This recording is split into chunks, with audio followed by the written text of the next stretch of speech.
몇 명이 아직 덜 들어왔으니까 조금만 기다려야 할게요. 왜 또 내가 중간에 눌러야 돼서.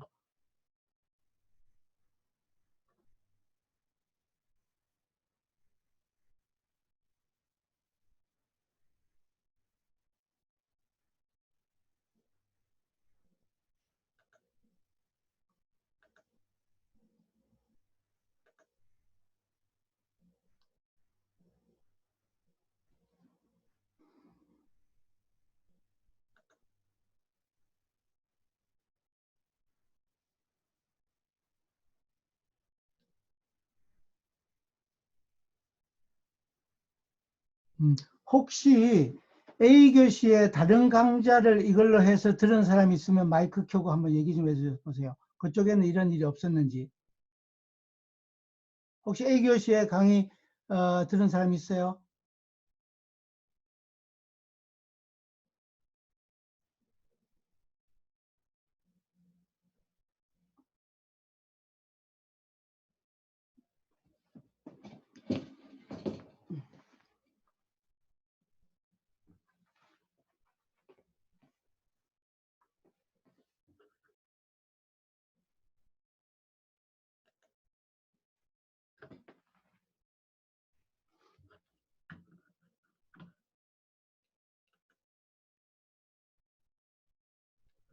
몇 명이 더 들어오는 것 같으니까 이제 진행을 해볼게요. 아까 같이. 내 목소리 들리죠? 혜원아. 자, 아까 내가 누구지? 예린이었나? 네. 내 목소리 잘 들려? 네. 오케이. 글씨는, 화면 글씨는? 잘 보여요.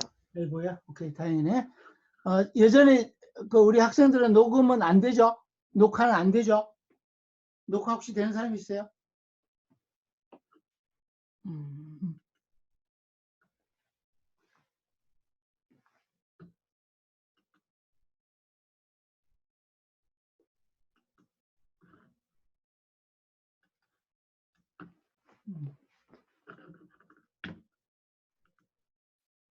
벌써 몇 명이 들어왔나 이제. 아직도 몇 명 남았는데. 자, 그럼 이어서 해볼게요. 이제 만약에 진도가 앞에 반하고 똑같은 상황이 되면 내가 멈출게요. 그러니까 좀 전에 얘기한 대로 반도체의 정기적 특성을 학습하는 과정인데 제 최종 타겟은 2학기의 후반부에 가서 모스 FET예요. 모스 FET. 그다음에 여기도 이제 메모리라고 썼는데 메모리도 여러분들한테 조금 상세하게 분류해서 얘기하면 DRAM이라는 것도 모스펫이 가장 핵심 구성 요소고 또 여러분들 저장 매체로 사용하는 플래시 메모리도 전부 이 모스 FET가 가장 기본 구성 요소예요. 그래서 이제 이거를 모스 FET를 다루는데 모스 FET 구조는 이렇게 생겼어요. 그럼 이렇게 생겼는데 이 정호인 일찍 안 다닐 거야. 나 수업 중이니까 카톡 해. 여러분들한테 또 마찬가지로 지금도 이런 거 보이죠, 그죠? 여러분들이 이 강의도 화상 강의지만 실제 강의실이라고 생각하고 휴대폰을 무음으로 해서 엎어 놓으세요. 옆에 두지 말고 진동으로도 하지 말고 무음으로 해서 엎어 놔야지 강의 집중할 수 있어. 그 내가 쓰는 방법이기도 하고 전자기학 할 때 늘 여러분들한테 부탁했던 방법이야, 그죠? 만약에 이제 소리가 들리면 그 사람 얼굴이 여기 뜬단 말이야. 그 사람은 감점 3점씩 할 거야. 총점에서 중간고사 점수 총점에서 만약에 중간에 통화하는 일이 보인다든가 근데 그런 일로 화면이 뜨면은 바로 아웃시킬 거야. 자, 일단 이런 일들이 생기면 중간에 스탑이 되니까. 그래서 이제 이거 모스 FET를 2학기 후반부에 할 텐데 요 모스 FET 구조는 이렇게 생겼어요. 최종적으로 뭘 본다고요? 외부의 바이어스가 VDS가 가해지면 드레인 전류 ID가 어떻게 흐르는지를 보려고 그러는 거예요. 그러면은 조금 더 다르게 하면 이렇게 생겼어요. 이 VGS하고 VDS는 뭐에 해당하는 건가 하면 외부에서 인가한 바이어스에 해당하는 거예요. 바이어스. 그럼 여기 흐르는 전류가 드레인 전류가 바이어스가 어떤 바이어스가 걸렸는지에 따라 당연히 전류의 크기가 달라지겠죠, 그죠? 전류 크기가. 그런데 그 바이어스 말고도 여기 전기적인 특성에 영향을 미치는 요소가 여러 가지가 있어요. 여러 가지가. 그럼 지금부터 아까 내가 수업할 때 질문을 던지면 그에 해당하는 답을 각자 만들어서 나랑 맞춰본다 이런 걸 좀 하자 그랬는데 한번 이제 그걸 해보세요. 요 바이어스가 가해졌을 때 요 바이어스에 따라 전류가 바뀌기도 하지만 뭐에 따라서도 바뀌는가 하면 이 모스 FET 여기 있는 요 구조가 재료가 어떤 재료들로 이루어져 있는지가 굉장히 중요하게 작용하는 거예요. 재료라 하면 실리콘이냐 뭐 다른 것이냐 이런 것도 포함해서 재료가 중요한 결정 요소예요. 또 다른 하나는 재료라 하면 나중에 실리콘도 있고 뭐 금속이 어떤 금속이냐 그 다음에 불순물이 어떤 불순물이냐 여러 가지가 포함되는 건데 그럼 재료가 결정하고 또 다른 하나는요.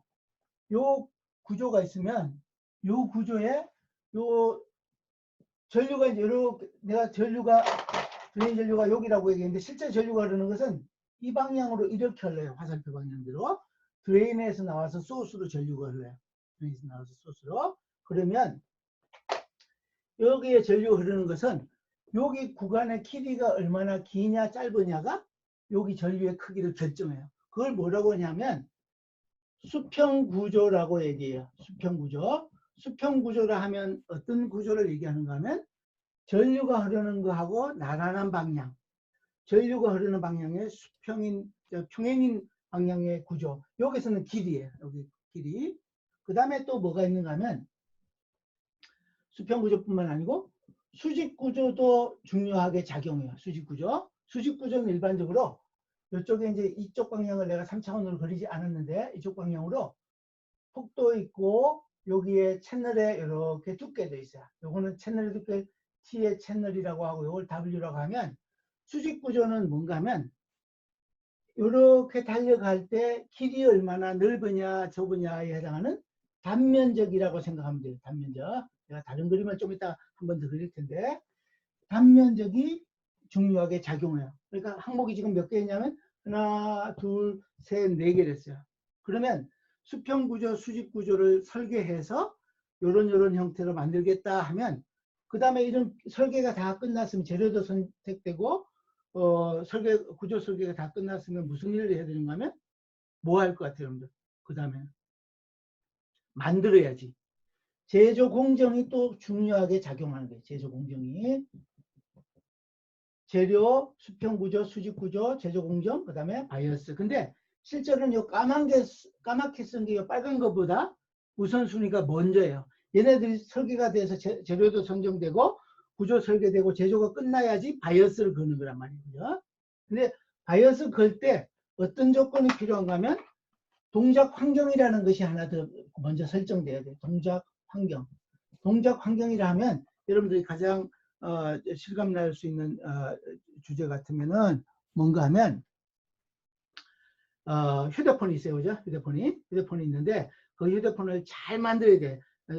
배터리도 오래 쓸 수 있고 배터리를 오래 쓰려고 그러면 배터리를 사용하는 전력이 배터리는 에너지를 많이 저장하고 있어야 되고 그 대신 그 에너지를 빼쓰는 회로는 전력 소모가 적어야 된단 말이에요, 그죠? 그 전력 소모가 적어야 되기도 할 뿐만 아니라 내가 여름에 쓰거나 겨울에 쓰거나 또 여름에도 뼈볕에 가서 쓰거나 실내에서 에어컨이 잘 돼 있는 데서 쓰거나 겨울에도 난방이 잘 돼 있는 데서 쓰거나 혹한에 나가서 뭐 사막 같은 데 쓰거나 이런 거에 따라서 다 달라지는 거예요, 그죠? 그런 걸 가장 대표적으로 지칭하는 지표가 뭔가 하면 여름, 겨울, 뭐 실내, 실외 이런 것들을 대표하는 게 뭔가 하면 온도란 말이에요. 온도는 대문자 T로 쓰고 기호는 켈빈이라는 절대 온도를 써요. 켈빈에 대해서는 나중에 다시 설명할 텐데. 자, 우리 이렇게 중간에 들어온 사람들은 다음에는 입장 안 시킬 거야. 제때 들어오세요.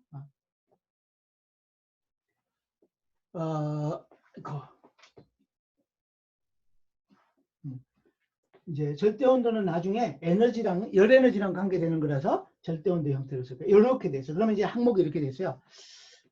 순서를 따지면 앞으로 설명할 거를 따라 맞춰서 순서를 쓰면 재료가 1번이라고 내가 붙일까. 재료가 정해지면 그 다음에 수평구조 설계가 되고 그 다음에 수직구조 설계도 되고 그 다음에 제조 공정을 거쳐서 만들어지고 나면 그 다음에 동작 환경이 설정되고 제일 마지막으로 바이어스가 결정되는 순서로 동작을 시킬 거예요. 동작을. 그래서 이제 내가 반도체 소자의 정기적 특성이라 하면 뭐가 결정하는가 하면 첫 번째로는 바이어스가 얘를 결정해요. 그죠? 근데 바이어스 말고 뭐도? 재료도 있고 수평구조도 있고 수직구조도 있고 제조공정도 있고 동작 환경도 있어요. 그러면 반도체를 우리가 배우는 이유 뭔가 하면 얘네들을 조절해서 내가 원하는 대로 최대 성능이 나오도록 어떻게 조절할 것인가. 소자 설계하는 사람은 어떻게 설계해야 되며 제조공정을 담당하는 사람은 어떤 제조공정에서 고려해야 될 것들을 반영해서 해야 할 거냐. 그 다음에 동작 환경을 어떻게 해야지 가장 잘 될 거냐. 여름에 쓰거나 겨울에 쓰거나 동작 환경이 바뀌더라도 소자 특성의 변화가 없도록 하려면 어떻게 되는가 하는 형태로 접근하는 일이 요거예요. 그 다음에 바이어스는 회로 설계하는 사람들이 주로 사용하는 거일 텐데 바이어스를 어디 바이어스에 걸어서 쓰는 것이 가장 베스트 퍼포먼스예요. 그러면 소자 설계하는 사람은 뭔가 바이어스가 걸려서 회로에서 응용할 걸 염두에 두고 설계를 하는 거예요. 그렇게 이렇게 가려고 해요. 근데 이렇게 하다 보니까 내가 요 단계에서 여러분들한테 얘기하니까 모스 FET 구조 가지고 다루기는 좀 버거워. 그죠? 그래서 어떻게 하냐면 조금 간단한 구조로 다시 반도체 소자의 정기적인 특성의 가장 대표적인 형태를 하나를 그림을 그리면 이렇게 생긴 블랙박스 같은 반도체 소자야. 이게 그냥 벌크라고 얘기하는 덩어리 반도체, 균질의 반도체일 수도 있고 또 PN접합 다이오드일 수도 있고 트랜지스터일 수도 있고 또 광 다이오드일 수도 있고 어떤 거든지 이렇게 블랙박스로 내가 그냥 쳤어요. 블랙박스. 근데 이미 재료도 정해져 있고 수평 구조도 정해 있고 수직 구조도 정해 있는데 재료는 이미 요걸 어떤 재료로 만들었다 돼 있고 수평 구조가 요 길이 같은 거예요. 요 길이 L. 그 다음에 수직 구조는 어떤가 하면 여기다가 내가 바이어스를 걸면 전류가 여기다 바이어스를 걸면 이 블랙박스 같은 건데 어떤 소자도 요 대상을 이렇게 간략화해서 그릴 수 있어요. 그러면 여기 양단에 전압 V를 가하면 여기 전류 I가 어떻게 흐르는가 하는 것을 보는 거예요. 여기 전류 I가. 그런데 요 중에서 수평 구조는 L이고요. 수직 구조는 일반적으로 어떻게 하면 되는가 하면 전류가 흐르는 방향의 수직인 단면적이에요. 단면적을 일반적으로 A라고 표시해. A라고. A는 면적이라서 센티미터의 제곱의 단위를 써요. 반도체를 다룰 동안에는 전자기학, 여러분들 2학년 때 전자기학에서는 길이의 단위를 미터를 쓰고 그 다음에 면적을 미터의 제곱을 쓰는데 반도체를 할 동안에는 길이나 이런 면적을 센티미터 제곱을 쓰는 일이 훨씬 더 많아요. 그건 이제 차츰차츰 익숙해질 건데. 그래서 이제 요걸 보려고 그러는데 뭔가 하면 우리가 하다 보니까 이제 짐이 뭔가 하면 내가 여기 전류가 어떻게 흐르는지 보려고 그러는 얘기는 어떤 건가 하면 자, 다시 반도체의 정기적 특성이라고 하면 기호를 이제 말로 설명하면 이렇게 되는 건데 그림으로 설명하면 어떤 건가 하면 전압 V를 가하면 전류 I의 그래프가 어떻게 되는지를 보려고 그러는 것 같은 거예요. 이 그림을 그리는 과정이에요. 그럼 이 그림의 형태가 어떻게 되는지 결정하는 게 뭐다? 바이어스고 재료고 수평구조고 수직구조고 제조공정이고 동작 환경인 거예요. 이걸 따라가려고 그러는 거예요. 이게. 근데 보니까 이 IV 특성을 나타내는 거 이 그림으로만 나타내면 안 되고 회로에다 넣고 계산도 해야 되고 회로 시뮬레이션도 해야 되고 또 소자 성능을 예측도 해야 되는 거니까 이거를 뭘로도 만들어야 되는가 하면 계산을 하려고 그러면 이게 수식으로도 만들어져 있어야 돼. 수식이 I는 같은 거예요. 그건 뭔가 하면 이렇게 V의 함수겠죠. V의 함수. 그런데 가장 간단한 예를 들면 여러분들이 저항 같으면 저항은 어떻게 생겼냐면 I가 인간 전압에 늘상 비례해요. 이렇게 I하고 V의 상관관계를 저항을 그리면 저항은 이렇게 비례하는 거예요. 양의 전압이 가해지면 그에 비례해서 전류가 증가하고 음의 전압이 가해지면 반대 방향으로 전류가 흐르면서 그 대신 크기는 여전히 비례하는 형태로 그걸 비례하는 것을 쓰다 보니까 I는 V에 비례한다 이렇게 쓸 수 있는데 마지막으로 요 수식을 만드는 게 I는 V인데 비례상수가 R분의 1 이렇게 만드는 게 이게 그죠? 그런데 다이오드는 또 어떤가 하면 그러니까 요 식이 요 수식 얘기하는 거 이게 돼 있어야 계산을 했단 말이에요. 그죠? 그 다음에 다이오드 같으면 다이오드는 어떻게 생겼냐면 여러분들이 2학년 때 배운 반도 있고 안 배운 반도 있을 텐데 다이오드 전류 I는 앞에 비례 상수같이 개수가 여기 있고 지수함수로 V 오버 VTH 마이너스 이렇게 생긴 거예요. 요 수식 가지고도 얘기할 게 많이 있지만 오늘은 이런 거를 만들어야 되는 거예요. 이 소자가 어떤 소자인가에 따라 블랙박스가 어떤 형태로 되어 있는가에 따라 달라지는데 그걸 만들어가는 중이에요. 그런데 지금 봤더니 요 그림을 그리든지 이 수식을 만들려고 그러면 요 결정한 요소가 항목이 몇 개인가 하면 하나, 둘, 셋, 넷, 다섯, 여섯이란 말이야. 그래서 그런데 봤더니 늘 어떤 일이 있는가 하면 여기다 지어도 되겠다.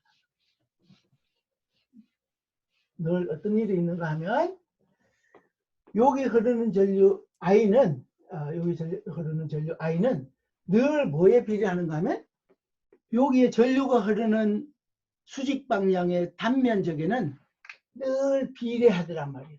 늘 비례해요. 그러면은 일이 좀 쉬워지는 방법이 있어요. 전자기학에서도 이런 방식으로 다른 걸 설명하는 것들도 있는데 그럼 어떻게 하면 되는가 하면 요 I는 뭐가 1번부터 몇 번까지? 6번까지가 결정을 하는 거라서 이걸 다 들고 다니려면 그러면 좀 버거워 그죠? 근데 이제 요거를 미리 이렇게 I를 면적 A로 나누면 무슨 얘기인가 하면 이 1번에서 6번 중에서 어떤 항목은 떼냈다는 얘기인가 하면 여러분들 각자 대답을 만들어 보는데 어떤 걸 떼낸 거야? 이 중에서 몇 번 항목? 요 3번 항목에 대한 건 떼낸 거야. 그죠?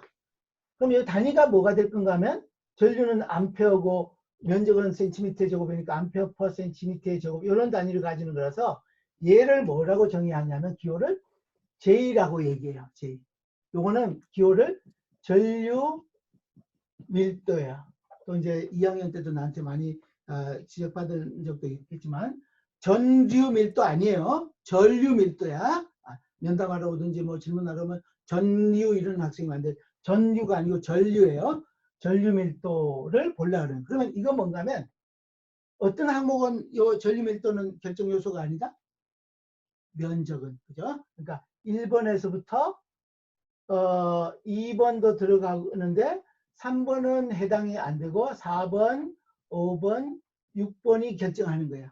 그래서 우리가 반도체의 정기적인 특성 그러면 뭐를 본다는 얘기인가 하면 지금 여기다 그린 것이 이렇게 한 번 더 여기다 그리면 I하고 V가 어떻게 되는지를 보는 일을 하는 건데 실제로는 어떻게 하겠다는 얘기냐면 I 대신에 뭘 가지고 보겠다?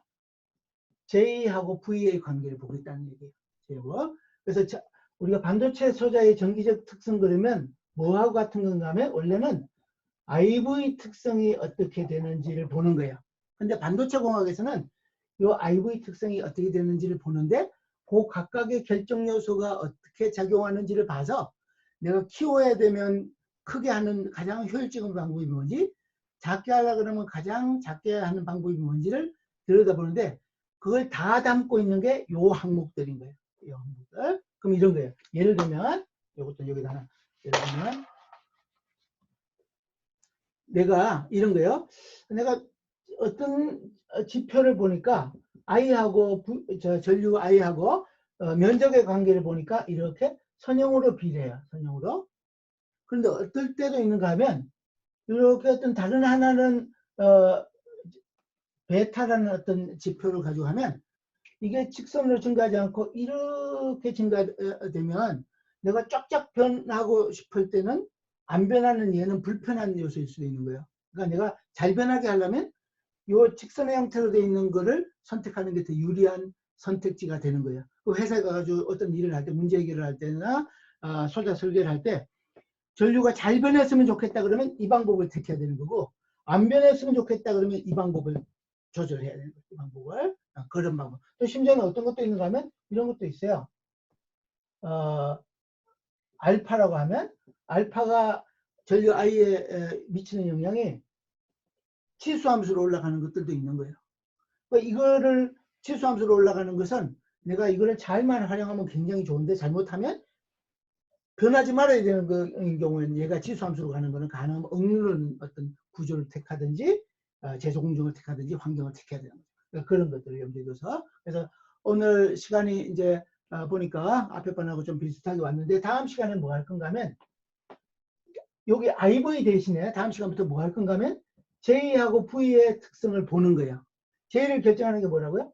3번 빼고 다를 어떻게 바뀌는지를 보려고 그래. 그러면은 요 다음 시간에는 J를 결정하는 조금 더 구체화된 기호를 가지고 얘기를 할 거예요. 기호를. 그래서 이제 다음 시간에 하는데 시간이 한 15분 정도 여러분들한테 하는데 원래 강의를 한 60분 강의하고 15분은 질의응답을 하든지 이렇게 하려고 그랬었어요. 오늘은 02반은 조금 그렇게 됐으니까 그 대신에 여러분들한테 부탁할 것은 아까도 얘기했듯이 동영상 강의로 미리 자습을 하고 예습을 하고 들어오는 게 제일 좋아. 예습을. 그래서 오늘 내가 1주차 첫 번째 강의, 두 번째 강의를 올려놨는데 오늘이나 내일 2주차 것도 미리 올려놓을 거니까 여러분들 잘 활용하면 돼요. 그래서 일단은 지금부터는 여러분들이 뭘 하는가 하면 마이크를 켜도 좋아요. 전부 다. 마이크를 켜고 오늘 이제 강의같이 된 부분은 마지막에 이렇게 된 부분인데 다음 시간부터는 조금 더 정제돼서 진행이 되도록 할게요. 또 여기 화이트보드가 내가 일부러 큰 걸 사서 여기다 달긴 했지만 그래도 사이즈가 적어서 원하는 만큼 쭉 들어가지 못해서 얼굴 보고 싶어서 기다리는 사람도 있을 테니까 이제 얼굴 보여줄게요. 그래서 혹시라도 질문이 있으면 질문이나 건의사항이 있으면 건의사항. 너무 빠르더라 또는 글씨가 너무 작다 크다. 글씨는 이만하면 충분하죠. 그죠? 글씨 크기는. 이제 아무나 얘기해도 돼요. 여러분들. 아무도 얘기 안 하네. 다 도망가나? 네. 어. 잘 보입니다. 혹시 집에서 이게 화상이 잘 안 보이는 사람 있어요? 그럼 화상 다 잘 보이죠? 네. 자, 그 다음에 혹시 교수님 오늘 처음 이거 해보니까 첫 시간 해보니까 이거 이렇게 바꿨으면 좋겠습니다든지 이렇게 하면 더 좋을 것 같아요. 혹시 있으면 얘기해도 좋습니다. 혹시 말이 빨랐어요?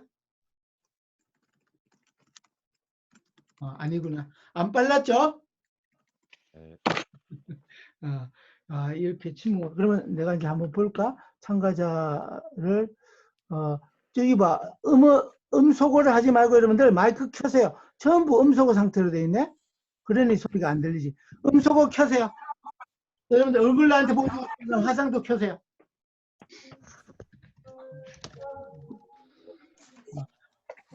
혹시 A교시 강의 여러분들 이미 강의 말고 들은 적이 있는 사람 있어요? 막 세게 웃으면 얼굴 툭툭 여기 여러분들 뜬다.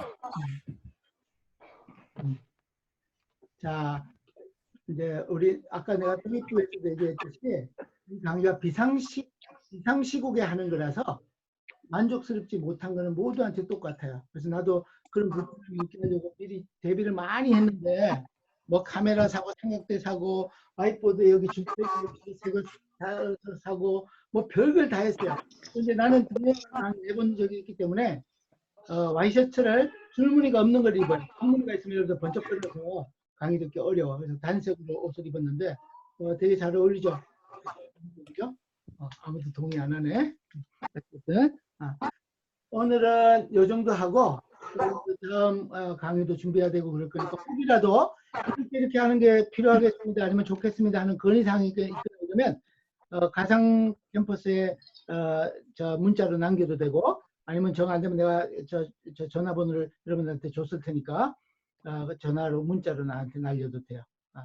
그렇게 하고 수고 많이 했고 여러분들 특히 대구 쪽이나 저쪽에 조금 더 이게 심각한 데 있는 학생들은 특별히 조심 잘하고 건강한 모습으로 강의에 올 수 있도록 잘하기 바랍니다. 그리고 당분간 좀 불편하더라도 서로 잘 이해하고 했으면 좋겠어요. 내가 첫 번째 짤막한 동영상 강의 내가 어떤 마음으로 강의하는지에 대한 얘기 여러분들한테 했으니까 그렇게 이해하고 따라오면 됩니다.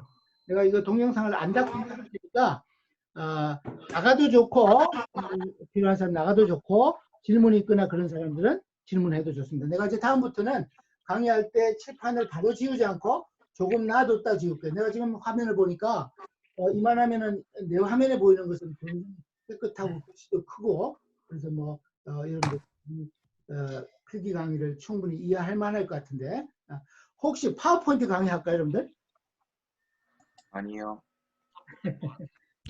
어쨌든 이제 진행해보고 좀 더 좋은 방법이 있으면 그래서 하는 걸로 하겠습니다. 오늘은 요 정도 할게요. 혹시 필요하면 나한테 문자 보내기 바랍니다. 네, 수고 많이 했습니다. 건강관리 잘하세요, 여러분들. 요일날 봐요. 고맙습니다. 네. 수고하셨습니다. 좋습니다. 네.